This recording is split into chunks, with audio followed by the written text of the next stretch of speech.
Τι είναι αυτό? Ένα σπουργίτη.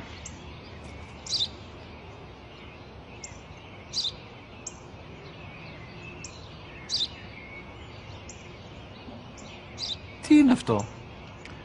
Μόλις τώρα στο πατέρα, σπουργίτη είναι.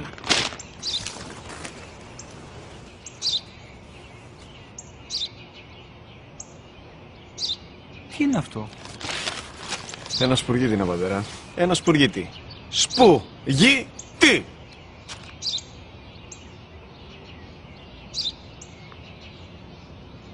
Τι είναι αυτό? Γιατί το κάνεις αυτό το πράγμα, μπορείς να μου πεις? Τόσες φορές σου είπα, είναι ένα σπουργίτη! Δεν το καταλαβαίνεις! Πού πας?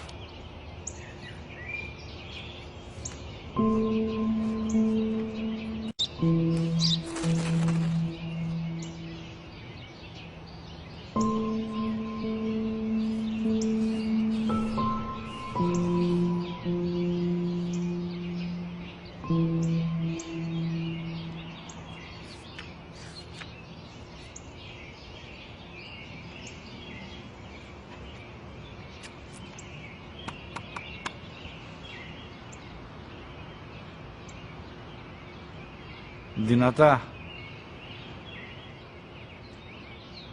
Σήμερα ο μικρός μου γιος που πριν λίγες μέρες έκλεισε τα 3 καθόταν μαζί μου έξω στο πάρκο όταν ένας σπουργίτη ήρθε και κάθισε απέναντί μας.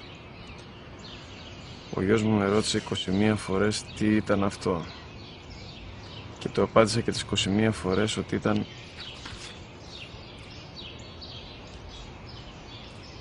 ένα σπουργίτη. Τον αγκάλιασα τρυφερά και τις 21 φορές που μου έκανε την ίδια ερώτηση, ξανά και ξανά, χωρίς να εκνευριστώ, νιώθοντας στοργή για το αθώο μου αγοράκι.